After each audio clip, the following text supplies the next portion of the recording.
Andriakina ny fampandrosoana eto Madagasikara ny sehatry ny fiompiana ary manana anjara toerana lehibe eo amin'ny sehatra ara-toe-karena, sosialy ary kolotsaina. Manodidina ny 700 ny olona dia misehatra ao anatin'io fiariana io. Mandray antanana amin'ny paikady fampiroboroboana izany Ministera tompon'andraikitra.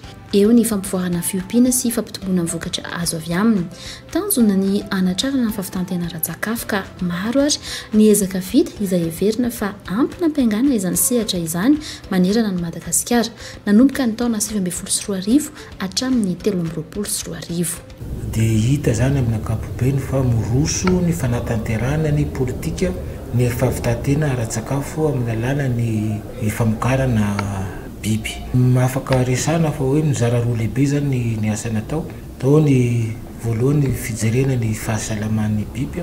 Zay fahasalaman'ny biby zay no nafanana no le campagne de vaccination ho an'ny akoho amam-borona rehetrarehetra.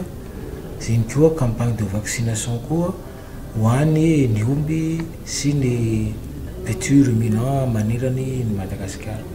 Ny faharoa amin'ny lafin'ny sakafo, fanatsarana sakafo satria zay anisany condition ko afahantsika mamokatra dia hoe ny fahasalamany ny ara-tsakafo. Ny ezaka zany tao tatin'ny ministera nametraka ny pâturage communautaire. Zany pâturage communautaire zany toerana finanan'omby iaraha-mitantana eny ifotony. Ny ezaka ny ministera nanentana ireo mpiompy ireo olona tsotra eny ambanivohitra hiditra amin'ny setra famokarana ireo biby aingam-piodina hoe cyclocour zany dia nomena akoho ireo olona nomena ondra manosy avy amin'ny fitondram-panjakana zany famporisiana any ireo biopitsika ahafahany zareo hiditra amin'ny setra famokarana ny biby fiompy aingam-piodina. Dia efa nahitam-bokany zay mitombo ny olona mbola mitady ary hita koa zany ny famporisian'ny olona hiditra amin'ny sehatra famokarana biby eto amintsika.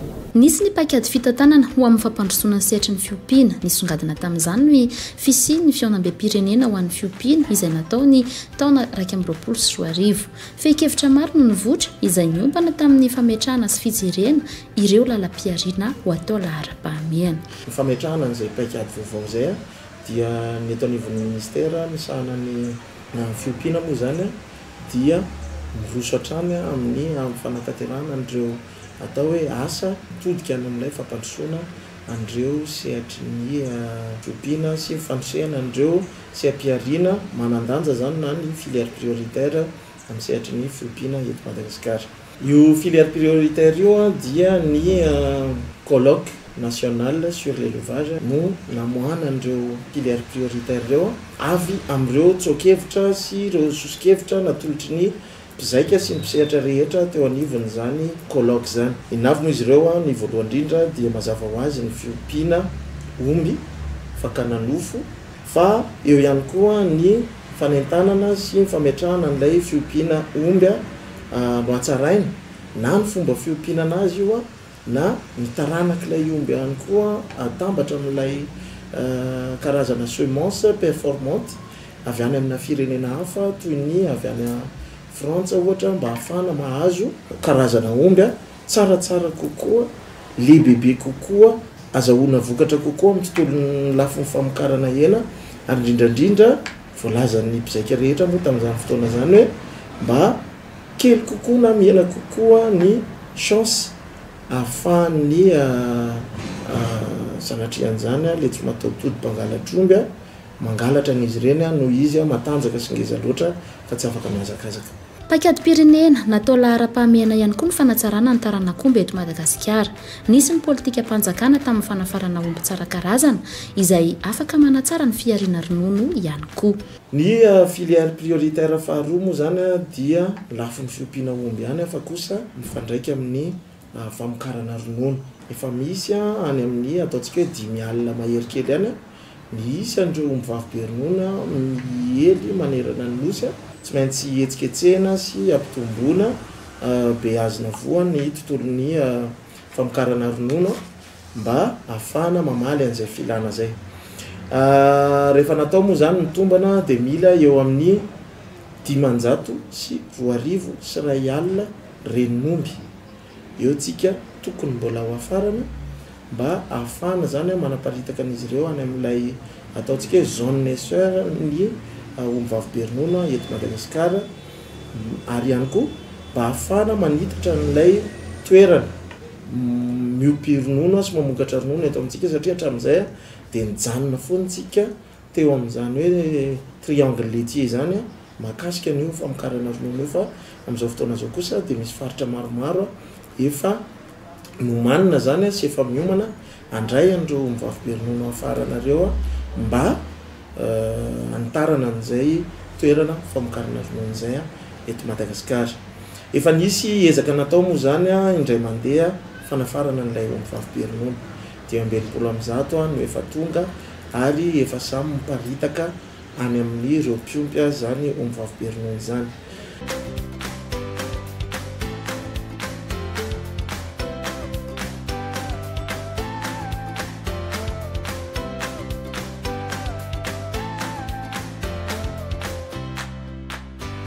Zay eto amin'ny communauté ny Masera Jean Delano eto Analavory.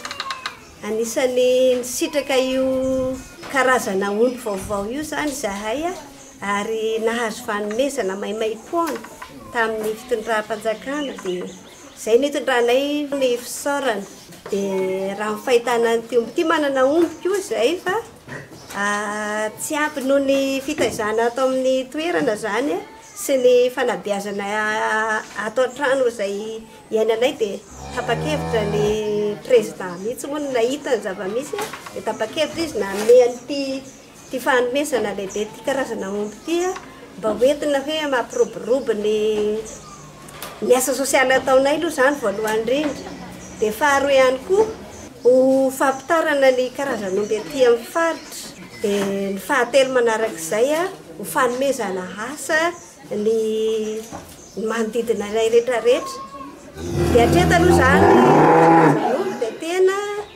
mahafaly anay no milaza aminareo teo amboalohany sarotsarotra kely ny fanaovana ny hoe ahoana ny zaran'ity omby ty amin'ny toetany ny sakafo mba tsy hampisy ihany koa ny fandaniana be dehibe dia sahirana kely nefa ny faly koa zay satria nampikarokaroka anay no mitory lalana hoe maka ny misy ny atao hoe jinkao dia farin'omby amin'ny teny gasy io dia nanome tory lalana moa ny eo amin'ny dia raha eto eo Miarinarivo dia nanome anay tory lalana any arivo mamy misy dia miazakazaka zay nakazay jinkao zay dia napitatra ny sakafon'omby aloha zany tena hoe vaindohan-draharaha natao zany ny adaptation izarany amin'ny sakafo efa mahazatra zay vita totoina machine natao trano ihany ho bio tanteraka zany ny ronono azo eo dia manamboatra ny katsaka sy ny mangahazo soja atao trano sy ny zava-misy aty amin'ny toerana zany dia zay no efa mizatra zany ny omby io dia efa tena mety tsara izy raha mivokatra amin'ny ronono ndray zany no jerentsika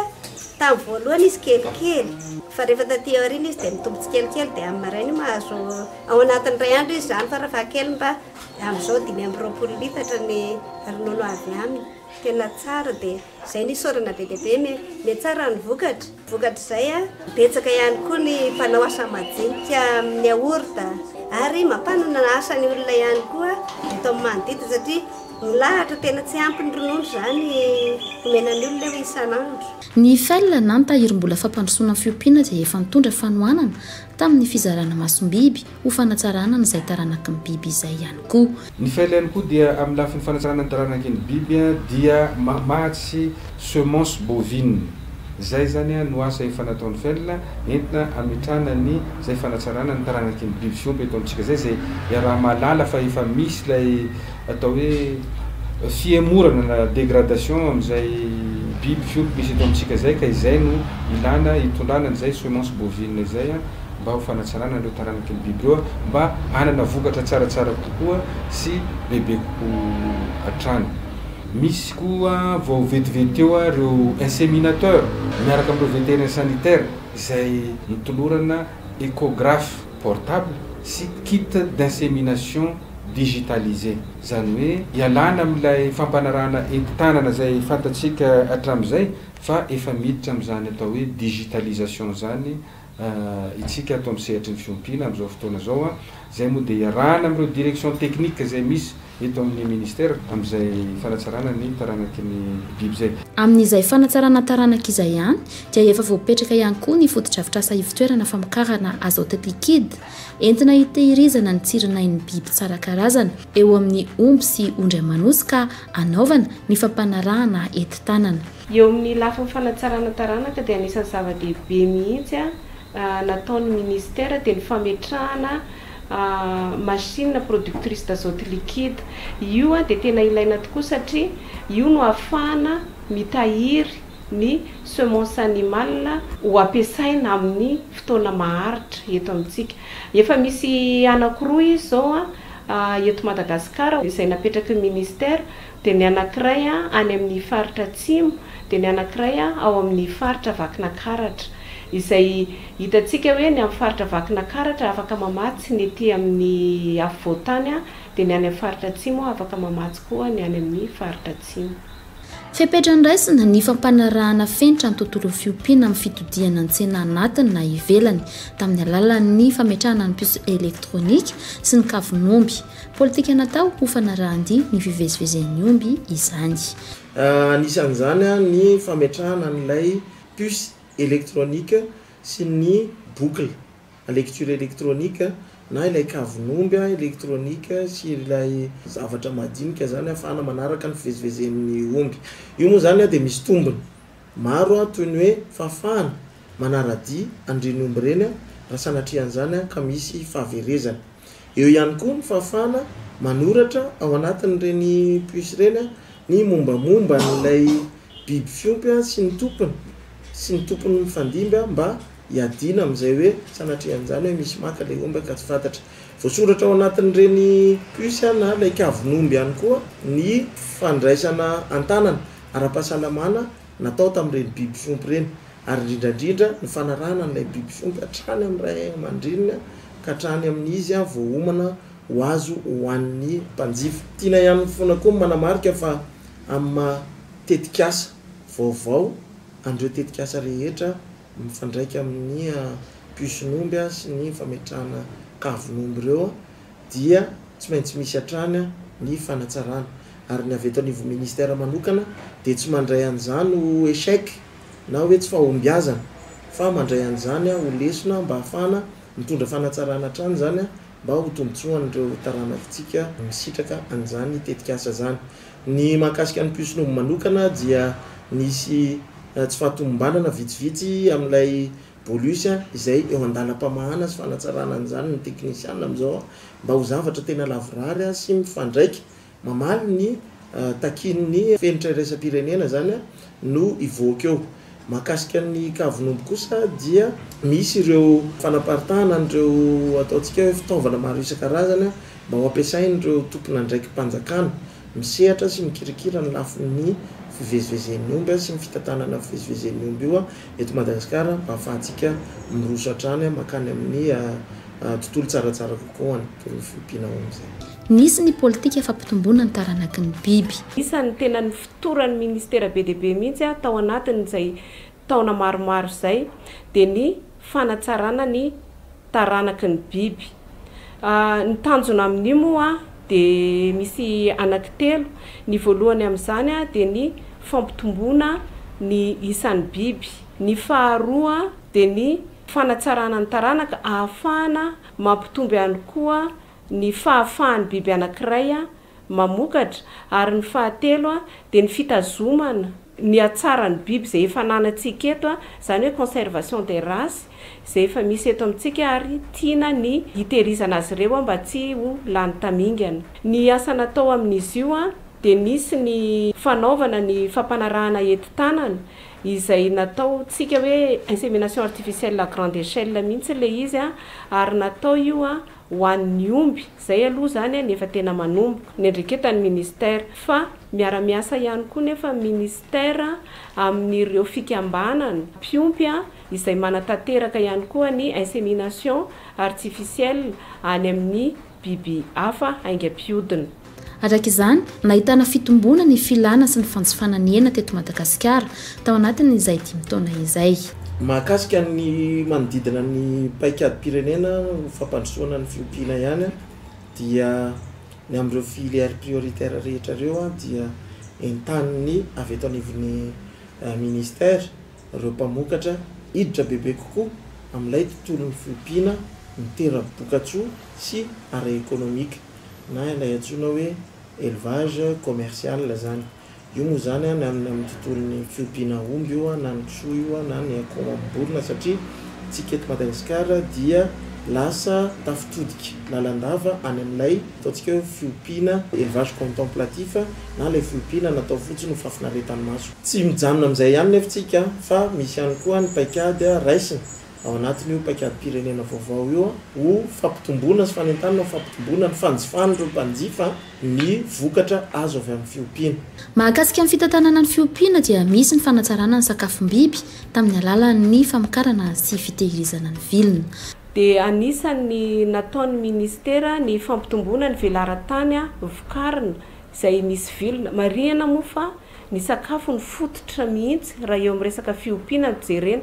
Raha tiana hitombo ny vokatra dia tsy maintsy mijerytsika ny sy manatsaratsika ny sakafo omena an'ireo biby ireo. Nataon'ny ministera tao anatin'izany ny fampitomboana ny velaran-tany volena vilona ary nanohana ny ministera sy ny direction amin'ny alalan'ny fanomezana hanampamokarana toy ny zezika sy ny masomboly ary ihany koa ny fanomezana fitaovana entina mamokatra sy hanodinana ireo vilona ireo rehefa vokatra. Isan'ny lalam-piarinana natao laharam-pahamehana ihany koa ny fampiroboroboana ny fiompiana akoho amam-borona, fiara-miasa amin'ireo sehatra tsy miankina, isan'izany ny fizarana kokeole na zanak'akoholahy. Ny kokeole moa dia manana tanjona anankiroa tsika amin'io. Voalohany azo ompiana io ary tonga dia ataon'ny mpiompy sakafo. Faharoa ihany koa azo tsika atao lahana koa le izy dia ho fanatsarana ny taranaky ny akoho gasy izay misy eto amintsika ary rehefa ny taranany rehefa aveo dia sady aingana fitombo amin'ny resaka nofo no manatody betsaka ihany koa. Atao laharam-pahamehana ihany koa ny fampiroboroboana ny fiompiana akoho gasy, tsara kalitao sy betsaka. Aobe Enjo ohatra dia manana tanjona hamokatra akoho gasy hatramin'ny 4,000 isa isam-bolana toa na avy amin'ny tahirim-bola fampandrosoana ny fiompiana na ny fel. Tamin'izany no nanolorana couveuse miaraka amin'ny groupe électrogène ou groupe de secours amin'ny fampandehanan'ireo couveuse ireo ary koa nanolorana fitaovam-pamokarana marobe sy akoho izay entin'ireo mpikambana ao anatin'izany association zany anomboka an'izany fiarina mahakasika ny akoho zany. Marina fa vokatra fiompiana ahondrana voalohany any ivelany ary be mpitady eo anivontsena iraisam-pirenena ny tantely ka isan'ny natao laharam-pahamehana ihany koa ny fampivoarana izany. Ny ezaka anankiray nataon'ny ministera ihany koa eo amin'ny sehatry ny fiompiana tantely dia ny fananganana toby fanangonana ny vokatra tantely ary ihany koa ny fanodinana azy io tonga vokatra azo amidy eto an-toerana sy ahondrana any ivelany ihany koa. Mitana andraikitra lehibe amin'ny fampiroboroboana ny fiompiana eto Madagasikara ny fanaraha-maso ny aretim-biby. Natao laharam-pahamehana araka izany ny fiantohana ny fahasalaman'izy ireny. Naviditsika zany nanitatra ny réseau Madsure. Ny Madsure moa zany Madagascar Animals Diseases Surveillance. Dia izy io no fitaovana zany hoentin'ny ministera manara-maso ny aretim-biby sy ny fahasalaman'ny biby any ambanivohitra manerana ny Madagasikara. Ao anatin'izay ihany koa ny fanentanana amin'ny fanaovana vaksiny ho fisorohana ny aretim-biby. Ny vétérinaire sanitaire zany miara-miasa amin'ny ministera dia manatanteraka fitsaboana sy fanaovam-vaksiny campagne de vaccination io zany mo systématique io tanterahany zareo tamin'ny isan-taona zany dia vinavinaina ho 10 tapitrisa eo zany ny biby vitan'ny vétérinaire vaksiny eran'ny Madagasikara rano voaisa zany zay tatitra tonga aty aminay. Azo eritreretina fa betsaka kokoa noho izay satria ny vétérinaire sanitaire izay fa mbola misy koa ny vétérinaire privé cabinet zay mbola entanina moa ny anaovany tatitra hamantarana an'izay asa rehetra ataony aty amin'ny ministera. Misy ny fanamafisana ny fiara-miasa amin'ireo mpiara-miombonantoka any amin'ireo firenena hafa ahafana mifampiraharaha ho amin'ny fifanakalozana ara-paritra. Navita fampirarahana maromaro amin'ny firenena izay fandray ara-baritra amintsika izay mandray sy mividy ny vokatra avy amin'ny biby eto Madagasikara isika. Singanina amin'izany miaraka amin'ny vondrony Europeanina dia isan-taona zany a Madagasikara mila manam-porofo fa ny tantely eto amintsika zany dia tsy misy karazana résidu izay nakasinga izay ao anatin'io tantely io mety hamparary ny mpihinana any amin'ny tany manosy eto Madagasikara.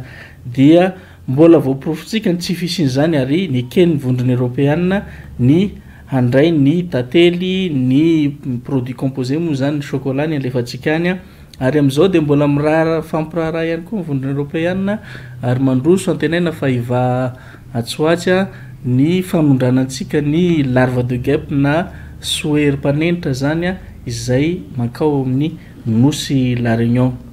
Fampiraharaha ihany koa tsika zao amin'ny Maurice amin'ny nosy Maurice zany mba handray ny efa nandray moa zareo taloha fa mba handray ny foie gras na atimborona matavy avy ety amintsika dia torak' izany koa moa ny tantely.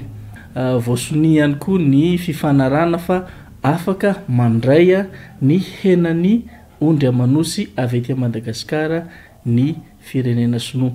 Izay moa zany tsy maintsy misy fepetra mifanaraka amin'izay mba tsy ho lasany Chine daholo ny ondry amanositsika fa misy sitrahantsika mpihinana sy teratany eto Madagasikara. Ny makatsy Afrika zany dia manondrana akoho isika zany poulet de chair reny misy orinasa vitsivitsy afaka manondrana akoho poulet de chair makatsy Afrika. Miantoka ny falavorarian'ny fiompiana ny fananana fotodrafitrasa maharitra ka misy hatrany ny fanorenana sy fanamboarana izany. Famokarana mitodika amin'ny tsena dia misy ny fotodrafitrasa izay naorin'ny ministera zany sady ampitomboana ny vola miditra ny vompiompi dia nametraka tompom-panodinana vita tamin'izany zao anerahana tamin'ny projet programme tato anatin'ny ministera ny fametrahana tompom-fanangonana ronono sy fanodinana ronono any amin'ny faritra Matsiatra ambony iny dia efa nomena io ho an'ny fikambanana ny fitantanana azy. Eo ihany koa ao anatin'izay ny fametrahana ny tompom-fanodinana sakafom-biby dia efa natolotra ihany koa io ho tantanan'ny fikambanana mpiompy mpisehatra ao anatin'ny fiompiana. Arak'izany hita taratra fa efa miroso amin'ny fampivoarana trano ny sehatry ny fiompiana eto Madagasikara ny ministera ny fambolena sy ny fiompiana. Mahavelom-bolo ny ezaka vita ary hita fa efa miarina tanteraka ny seha-piariana fiompiana. Manentana trano ny tompon'andraikitra ho fiompiana afaka mampidi-bola ny tanjona fa tsy ho fafinaretany maso fotsiny intsony ihany. Marina fa tetika samaro sy fandaharana samaro eo ambany fiahin'ny ministera no niarana nampy sy niarana isalahy tamin'ireo zava-bita nisongadina ireo.